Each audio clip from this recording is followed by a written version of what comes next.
ones that made it inside the room, that showed up early, and I'm telling you, this guy's worth the wait. And I was saying that they were like probably having to pay the guy at the door in order to get in. You mean there's a whole contingent out there? I don't know whether they're still out there, but... Who's in charge here? I don't know. You pigs! So how's your convention weekend going so far? It's excellent. I'm having all kinds of fun. And backstage you get to talk to some interesting people, like Alice Cooper. And I had the nicest conversation with the guy. And he was telling me that people, there's like urban legends, before there was the internet, there was just like word of mouth. Somebody says, you know, I saw this snake the other day, and it was 10 feet long, and then it's told a few times, it's like the snake was 50 feet long, and he ate somebody. You know, but the internet pretty much, you can find out what's going on. And my name's Twinkle Toes. Oh, I know. So you said you were okay with the audience asking some questions? Yes, absolutely. Okay, so now is your chance. We have a microphone right in the middle of the room. So what questions you have for Billy? And then when there's nobody else, there's blabbing. Please do, because I love your stories. Is it on? No? Oh, there we go. There it is. What's your name? My name's Jesse. Hi, Jesse.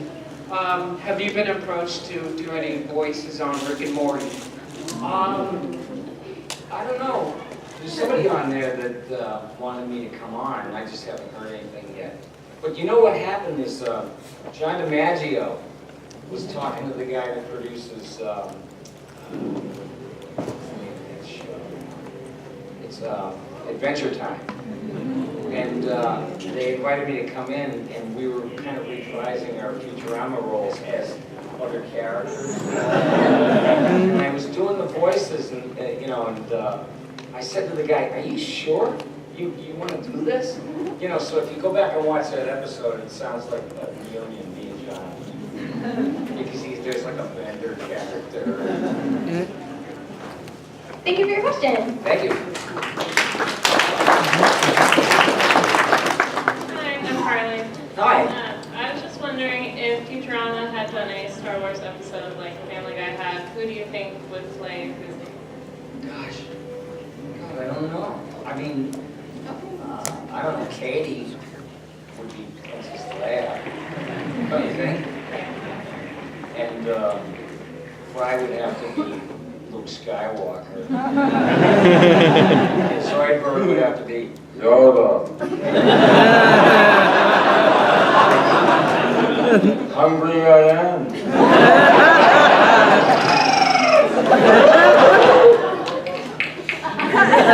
Struggling. And so on and so forth. What about Zap? Who would Zap be in the Star Wars universe? Han Solo. Yeah, but let them in. I made it with a woman. Nah. I think. That's a good question. What's your name? Mike, Hi, Mike. I've noticed in a lot of cartoons, Futurama included, that voices change over time, not just in the first season, but slowly throughout the cartoon. Is this something done purposely as the characters evolve, or is this something subconsciously? I wish we could say that, but you know what it is? It's like when anything starts, it's the beginning of a work in progress. And then after a season or after a bunch of episodes, the voices start becoming what they're supposed to be. You know what I mean? We're like punching around in the dark trying to make it tight and work and everything. We become familiar with what the producers wanted. It happens with every show. Go back and listen to episode 3 of The Simpsons. You know, Homer's like, it's all different. Thank you. Thank you. That was a good Homer.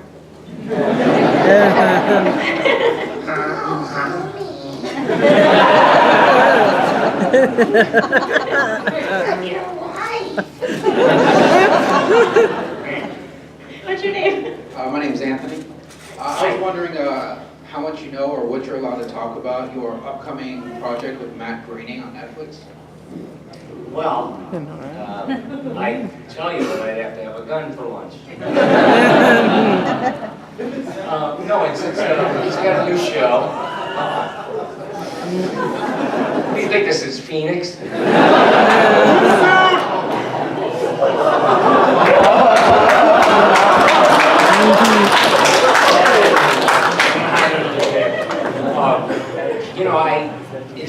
announce pretty soon.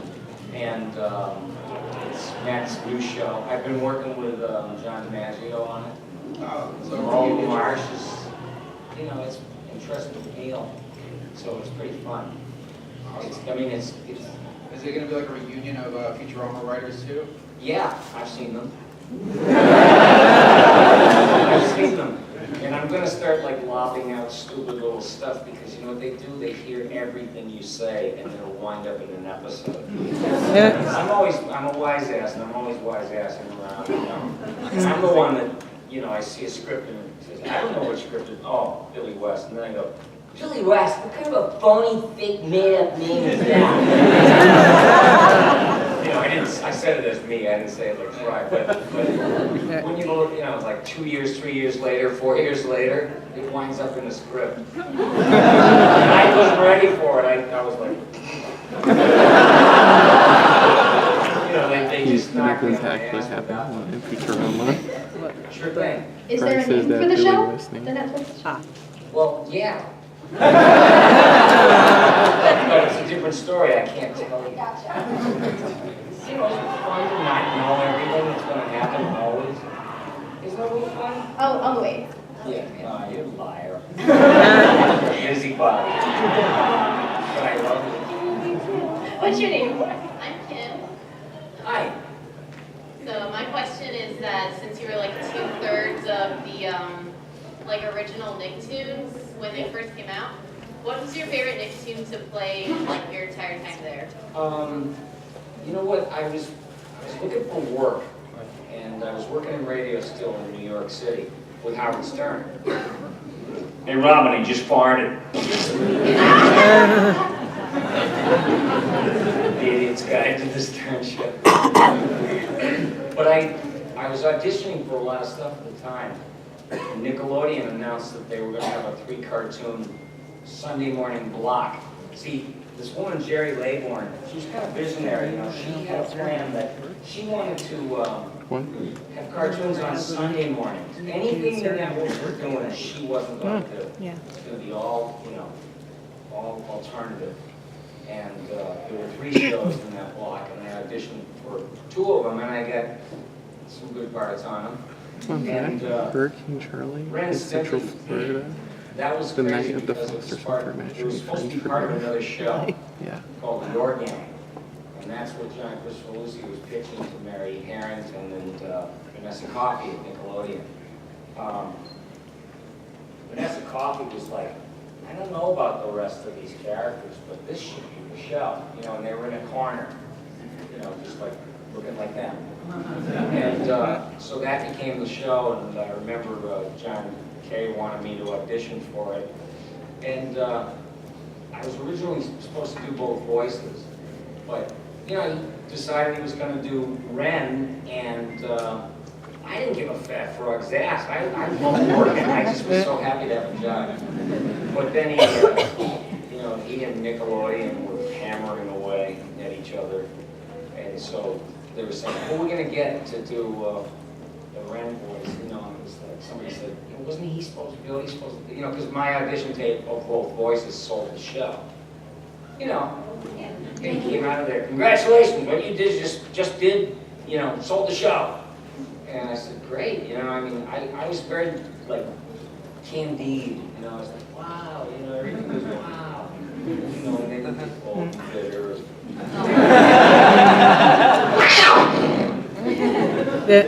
Old bitter animal. But it was great because the other one was Doug. And, you know, I just saw him, he was this,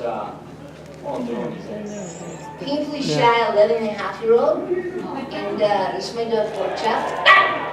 Yeah. Oh So my God. people come by and they go, oh, I love Doug, and they say, can you do him? And I go, Dear Journal, today at Blooper Courthouse.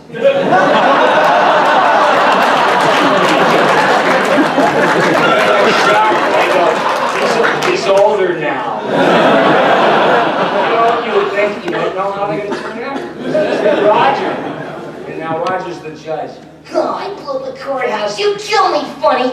Go to jail. Guilty.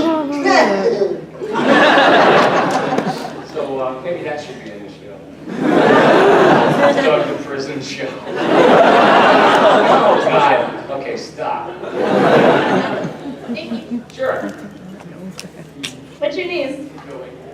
First of all, thank you so much for being here, and I agree with your previous statement. You are one of the greatest, not only actors, but just human beings in general. So thank you so much for doing it.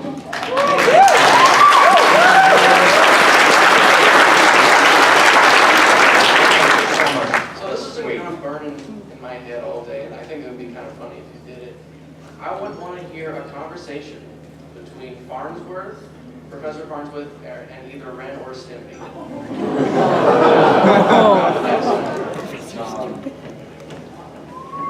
Let's see. Stimpy. Professor Farnsworth? Wait a minute, you're not Fry. You're an idiot Fry. Yeah, but I hate Ren. I hate Fry.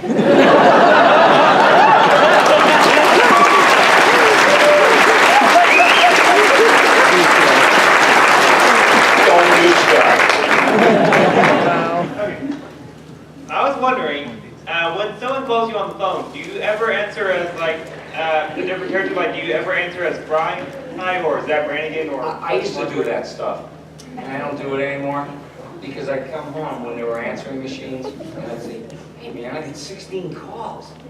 And I was like all excited, and every one of them was like, "Wait, wait, wait."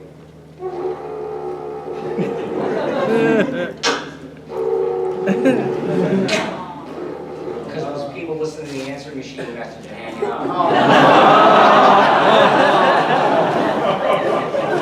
Thank you very much. Oh, pleasure. I can't do that. I can't deal with that. Big fan.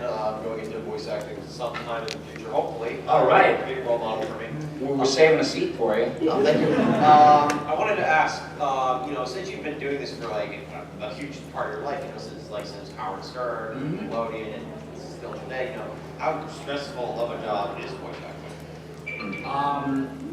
It's not really stressful if you're in it for all the right reasons. Like I was bursting. I was in radio. I wanted to leave Boston, and I was always bursting to express myself since I was a little kid. I was a freak. I used to run around writing out voices and everybody was like, "Can you not do that?" And I knew in my heart of hearts at 10 years old that adults were full of shit. So I never listened to a goddamn thing, I never paid attention to teachers and everything. I was president of my own world. I'm gonna turn the homeless into cheese. I'm gonna feed the hungry. I had to take a swipe. All right, did he really say that? He must have. I don't know, but I like your zap, Brannigan. Oh, as Trump. Trump? Yeah. Oh, those are great. I love those. Oh, thank you. I broke the internet one day. You know why? Because there's so many people that can't get their mind around what happened.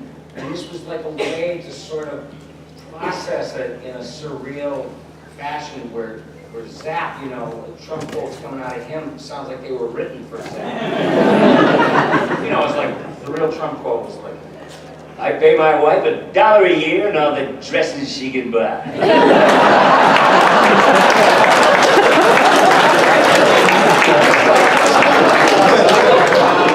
Did you do any other kind of acting prior to voice stuff, or just I want to do this and this went into it? It was always about voices since I was a little kid. I listened to the radio all the time, and I used to listen to the big dumb announcers, and I'd say to myself, "Who talks like this? And how did they get their voices so low?" But I was a real little kid, and I had a fascination with microphones, and I didn't really know why, but they intrigued me. And even if there was no microphone, I used to take a potato masher and stand it up like this, and this part looked like a microphone. And I'd sit in the window and I'd say, "Well, it's snowing today." It was real exciting. I was just trying to get into it somehow. And so that stuck with me. I was a musician for many years, playing rock and roll. It's just, it's a funny thing. It was the last thing I expected to happen. I didn't really act, but I was an instinctive actor because you gotta remember back in the late 50s, before I went to school in the morning, they showed the Three Stooges every morning. And I was like, I could go into church. I found my saints, you know? And what people would say is, how can you watch those awful men? My mom would say that. And I would say, you know, they're funny, Mom. You know, and she said, they're horrible. But I was learning to act. It wasn't just trying to imitate them. It was like everyone else involved in that film. And you learn timing, comedy timing. You learn like actor timing, you know, how to be a generous actor and give someone enough to work with. And all that stuff stuck in the head. And so, you know, I used to do voices on stage when I was playing music. And people kind of liked it better than the music. So yeah, that's kind of what happened to me. And I get into radio. It's always there. Okay. Yeah? Yeah, it's not finished history yet. I get that immigrant mentality. I'm going to keep coming to work till they tell me don't come in no more. Hi, I'm Dylan. Hi, Bill. Hello. You guys always sound like you're having a lot of fun on the DVD commentators for Futurama. Yes. But I want to know, who's the more difficult boss, David Cohen or Matt Groening? They're both the coolest guys I ever met. Yeah. Matt, nothing bothers him. You know, I think he was like a gentle hippie that sold vinyl records and stuff. And he told me that when he first went to Comic-Con, he brought some of his stuff down there. And those other guys, the big guys, laughed him out the door. And now it's like, you know, oh, who's the popular one? And David Cohen is a gentle guy. All the guys I know are gentlemen, you know, there's no like lunkheads.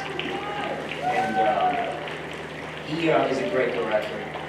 You don't have to keep repeating stuff. Some people you do, and they can't hear it in real time if it rings the bell or if that's what they want, so they have to listen to it play back. And David never did that. You know, he knew. He goes, we got that. And you know, I love working with him so much. And the writers were cool. They were so smart and funny. And you know, one time, the writing was so good, either that or I was so stupid. I didn't get it when some guy said to Fry, hey Fry, I heard fear makes you stupid or something like that. And he goes, no it doesn't. And I said to David, David, no it doesn't. He goes, please read it as written. I'll be back to the $800 fix-it fee. And then when I saw it on TV, I was like, ah! But I mean, it was the best acting I ever did because I truly didn't know exactly what I was saying. And Fry was perfect. Yeah, thank you very much. Sure thing. Hey, I wanted to know, you've said a lot of funny lines throughout your career. What is some of your favorite lines that you've said to impersonate your characters doing? Favorite lines, you know, like from shows? Just shows, like mine is from Futurama, shut up and take my money. Yeah, you like that? Yeah. Let's see. There's, I don't want to live on this planet anymore.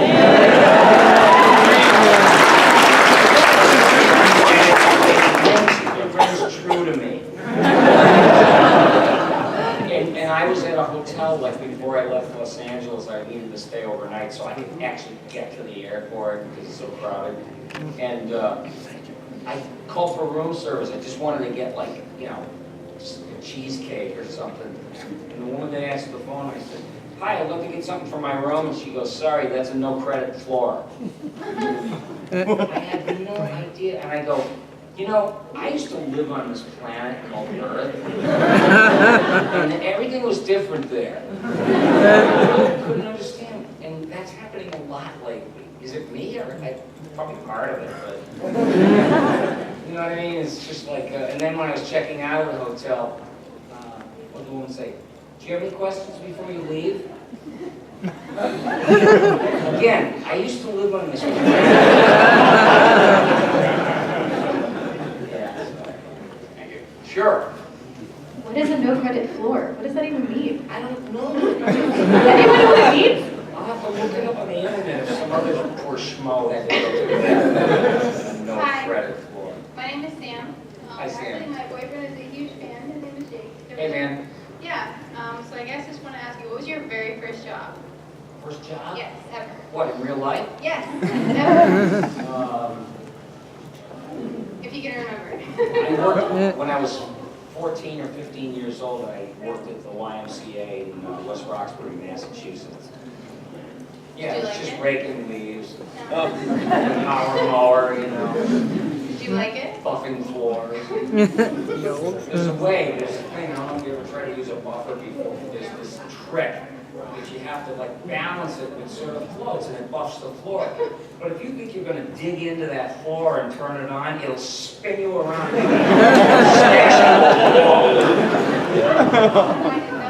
But everybody has their first day of the job. That was just day one. Hello, my name's Kenny. Hi. Nice to meet you. And I was just wondering, what do you like to do on your downtime? Like, not necessarily hobbies, could be hobbies, but just when you have a day off. Gosh, I don't know. It was so crazy in Hollywood where I lived. My neighborhood was real nice 20 years ago, and then people started stealing mail, and it got more and more crowded. And, you know, all this crap started happening. You couldn't even get off the street sometimes because they put up a Harry Potter exhibit at Universal. Then down the street was the Hollywood Bowl, and there'd be cars. The area looked big when I first moved there, and it became like a tinker toy town. You know, it was like miniaturized suddenly because there were so many people. And there were nights I couldn't get off my street because the cars would just be waiting out there. And it was a cul-de-sac, so I was screwed, you know. And it got worse, you know. I'd go to a Starbucks and I'd say, you know what? I'd love to get a cup of fucking. Because there'd be lines of cars down the street. Maybe I'd get a lemonade. Oh, screw that. And I'd have to go out of town to get like a lemonade. So I moved out of there. I moved 35 miles out of LA, and it's peaceful, and there's no crime, except for me. Now you're the one stealing the newspapers. Yeah. No, it's all like ex-CIA, FBI, cops, you know, and they're nice as pie. You know, I don't feel like I have to duck, you know, one of them will recognize me. Hello, Jim. I mean, Your Honor. Hi, my name is Eugene. Very nice to meet you. I'm a big fan of yours. And very curious, just hearing you speak and having the chance to meet you and all that stuff, you seem like you're really good at improvising. My question to you is, how many times were you even allowed to improvise during the shows like Ren Stimpy, Doug, Futurama? Once you fulfill your duty to fulfill the objective that the writers had planned and they had agreed on, you can't mess with it. But if you do it a few times, they might say,